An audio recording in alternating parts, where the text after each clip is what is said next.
परेशान तो रहूंगा ना पार्वती, आखिर एक बेटी का बाप जो ठहरा। पार्वती, अब उसके हाथ पीले करने का समय आ गया है। पर हमारी आनंदी तो अभी सिर्फ 9 साल की है। अभी तो उसके पढ़ने लिखने और खेलने कूदने के दिन हैं। देख पार्वती, लड़कियां पराया दर्द होती है और जितना जल्दी इन्हें घर से विदा कर दे उतना अच्छा है। कल से आनंद की पढ़ाई लिखाई बंद।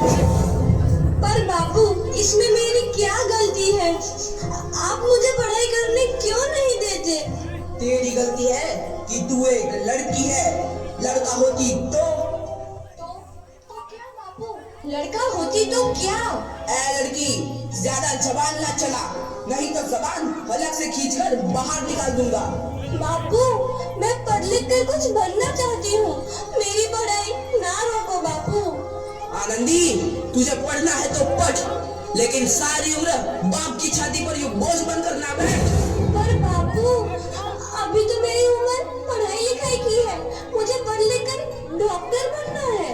पढ़ाई पढ़ाई पढ़ाई, आज तो तेरी इन किताबों का काम तमाम करके ही छोड़ूंगा। ये ले। नहीं बापू, मत पढ़ो बापू। छोड़ी। नहीं बापू, नहीं। बापू, ये तुमने क्या किया? तुमने मेरी इन किताबों को ही नहीं पढ़ा बापू, मेरी किस्मत फाड़ दी, मेरी किस्मत।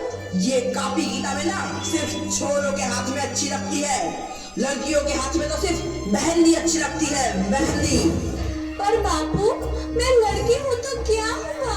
लड़का और लड़की तो हमारी दोनों आंखों के समान होते हैं। चुप कर आनंदी, और यह एहसान मान कि अब तक जिंदा है तू। कहीं बचपन में गला दबाकर मार दिया होता तो यह तेरी बकबक नहीं सुननी पड़ती आज। पर बापू, मुझे चूल्हा जलाना अच्छा ना लगे है। देख छोरी, जितना जल्दी हो तू चूल्हा जलाना सीख ले, उतना ही अच्छा है तेरे लिए। और हाँ, तेरा ब्याह तो होगा, वो भी कल के कल। अपना जीवन है तुम्हारी यही कहानी।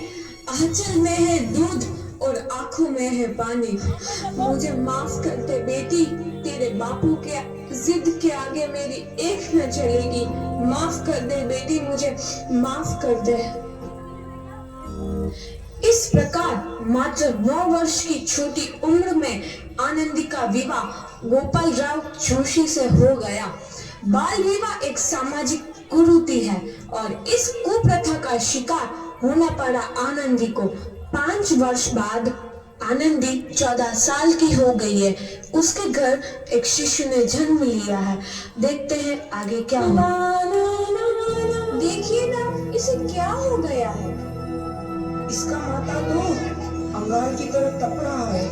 इसे तो बहुत तेज बुखार है।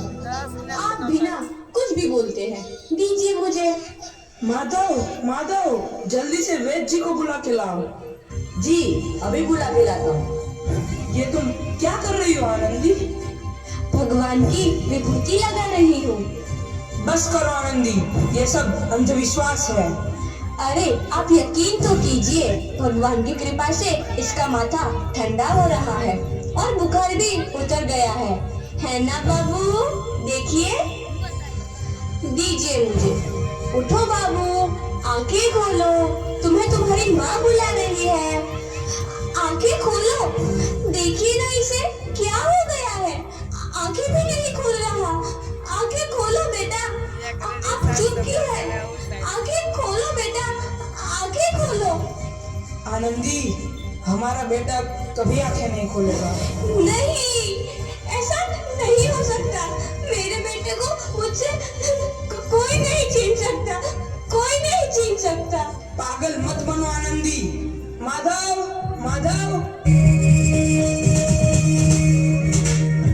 आनंदी, बंद करो ये पागलपन। भगवान ने मेरा बच्चा छीन लिया। भगवान ने नहीं, तुम्हारी अशिक्षा और अंधविश्वास ने तुम्हारा बच्चा छीना है। अगर तुम पढ़ी लिखी होती तो आज हमारा शिशु जीवित होता। तुम अनपढ़ थी आनंदी, अनपढ़। नहीं, अब मैं अनपढ़ नहीं रहूंगी। नहीं रहूंगी मैं अनपढ़। मैं पढ़ूंगी ताकि कल किसी और आनंदी को इलाज के अभाव में अपना बच्चा ना खोना पड़े। शाबाश आनंदी, और यही तुम्हारे अपराध के लिए प्रायश्चित भी है।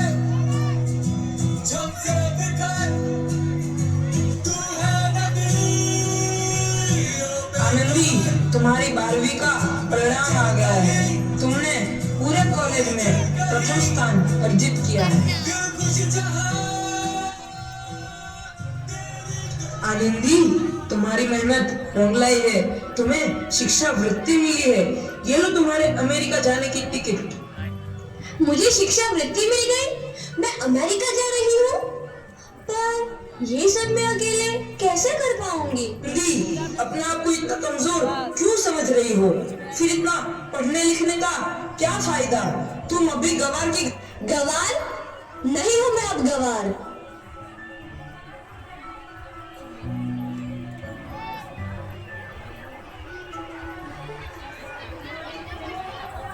तो इस प्रकार 7 अप्रैल 1883 को आनंदी अमेरिका के पेंसिल्वेनिया के लिए रवाना हुई और 3 साल बाद उन्होंने डॉक्टर ऑफ मेडिसिन की उपाधि प्राप्त कर ली।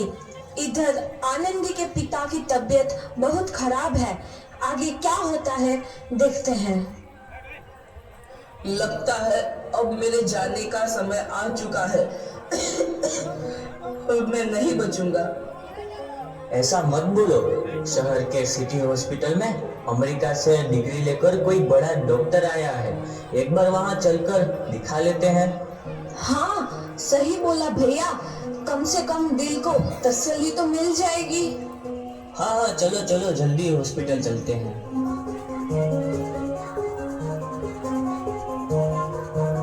इस मरीज की हालत तो बहुत ही खराब है।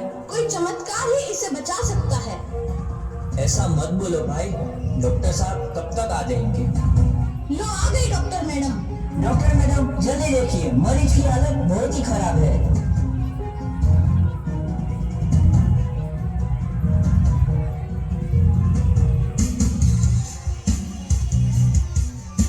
अब आप बिल्कुल ठीक हैं।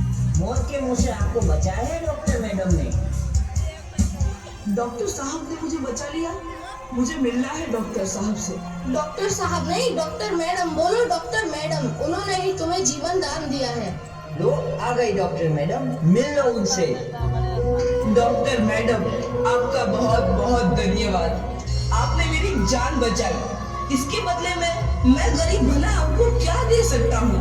वचन चाहिए मुझे कि कभी ये नहीं कहोगे कि लड़कियां कुछ नहीं कर सकती। वचन? ये कैसा वचन?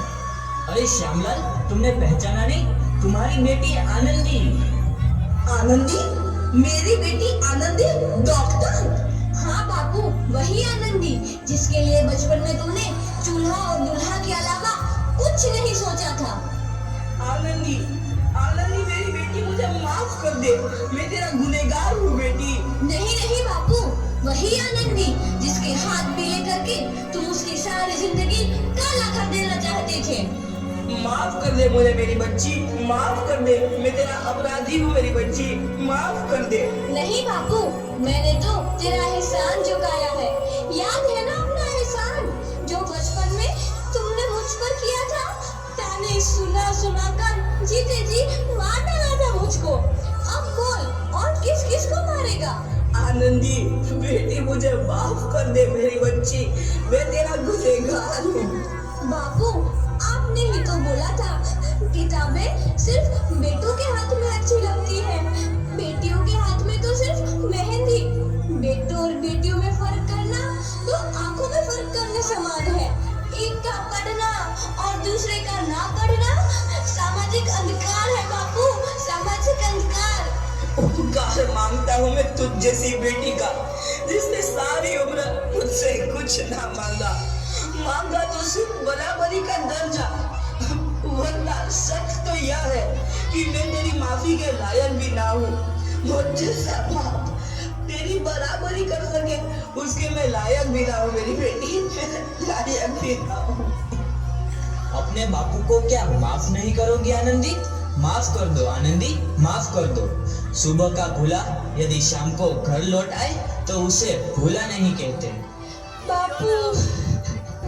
तो इस प्रकार आनंदीबाई जोशी ने अपनी मेहनत और अटूट इरादे से न केवल भारत की पहली महिला डॉक्टर बनी, बल्कि आगे चल के उन लड़कियों के लिए सुनहरा रास्ता दिखा गई जो जीवन में कुछ करना चाहती थी।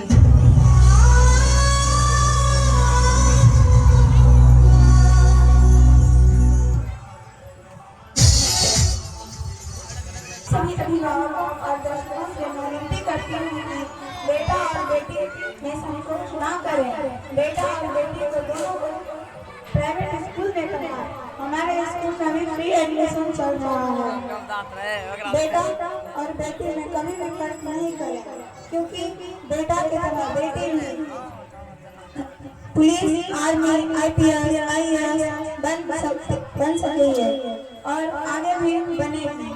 अभी हमारे भारतीय पब्लिक स्कूल में फ्री एडमिशन चल रहा है, तो आप लोग अपने बच्चों का हमारे स्कूल में एडमिशन कराएं।